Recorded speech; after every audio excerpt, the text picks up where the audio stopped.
Kenapa belum? Karena PDAM-nya selalu rugi, sehingga gak mampu untuk membangun sambungan ke rumah tangga. Mestinya itu disupport oleh APBD dari daerah.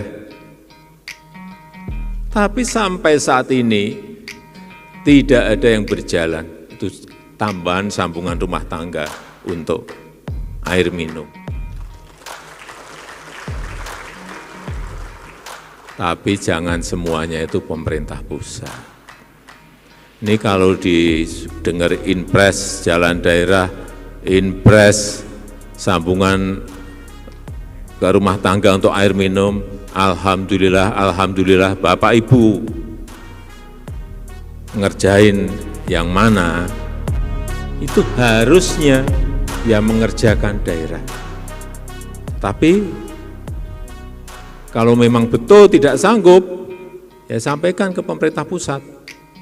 Pak, ini ada rencana menuju ke kawasan sentra kerajinan sarung misalnya, sentra kerajinan mebel misalnya, tapi kami nggak sanggup. Sekarang sudah ada, bisa dikerjakan dengan impres jalan daerah. Tahun lalu habis 14,6 triliun untuk perbaikan jalan-jalan daerah yang rusak. Tahun ini disiapkan lagi 15 triliun. Tapi prioritas mana yang menimbulkan return ekonomi? Jangan sampai hanya jalan, hanya dipakai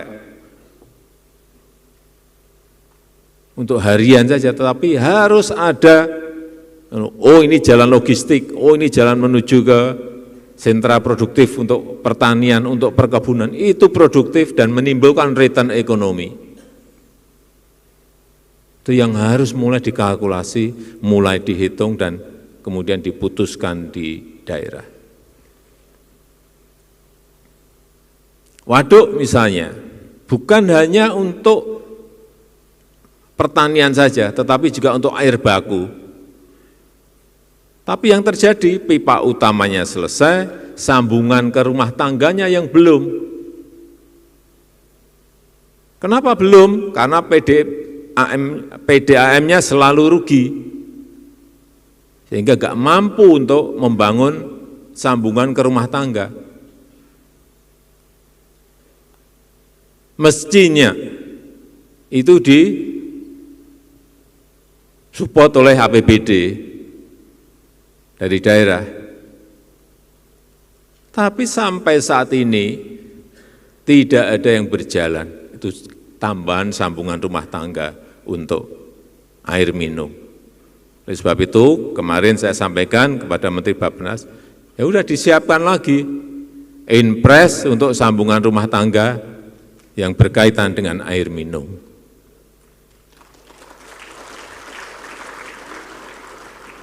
Tapi jangan semuanya itu pemerintah pusat. Ini kalau didengar impres jalan daerah, impres sambungan ke rumah tangga untuk air minum, alhamdulillah, alhamdulillah, Bapak Ibu ngerjain yang mana?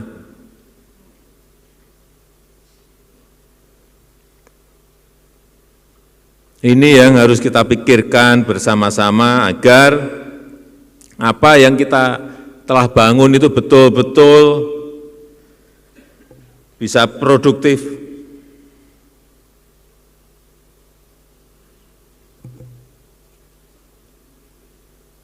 Karena rakyat membutuhkan.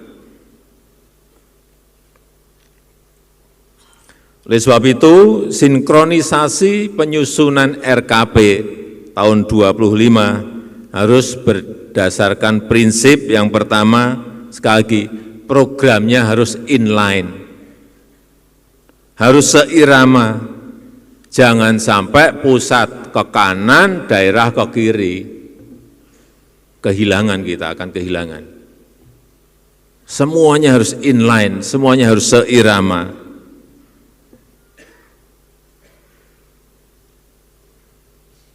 Misalnya pusat ingin meningkatkan produksi pangan, daerah malah mengkonversi sawah menjadi properti. Nggak sinkron namanya. Yang kedua, jadi yang pertama tadi program harus inline, kemudian yang kedua program harus berorientasi hasil. Harus ada return ekonominya.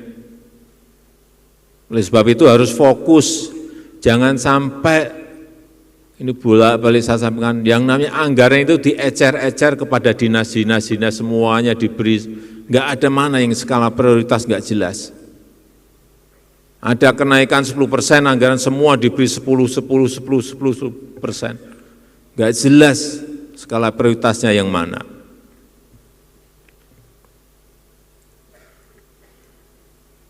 Jangan sampai anggaran dipakai untuk rapat-rapat kebanyakan dan studi banding yang kebanyakan. Udahlah, itu masa lalu, tapi masa depan jangan sampai itu terjadi lagi. Kemudian yang ketiga, program harus tepat sasaran dan strategis. Artinya APBD, APBN itu betul-betul manfaatnya kelihatan. Karena tepat sasaran. Jangan sampai ada, saya lihat, anggaran untuk stunting, puskesmas, diberikan ke puskesmas, jadinya pagar puskesmas. Ada. Jangan bilang nggak ada, ada. Nggak ada hubungannya. Stunting sama pagar. Ada.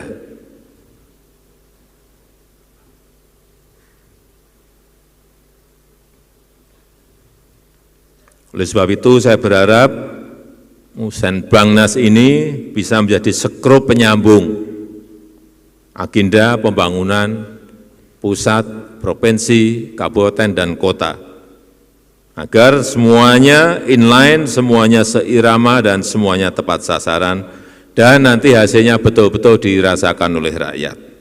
Saya rasa itu yang ingin saya sampaikan dalam kesempatan yang baik ini, dan dengan mengucap Bismillahirrahmanirrahim, Musrenbangnas 2024 saya nyatakan dibuka dan dimulai. Terima kasih. Wassalamualaikum warahmatullahi wabarakatuh.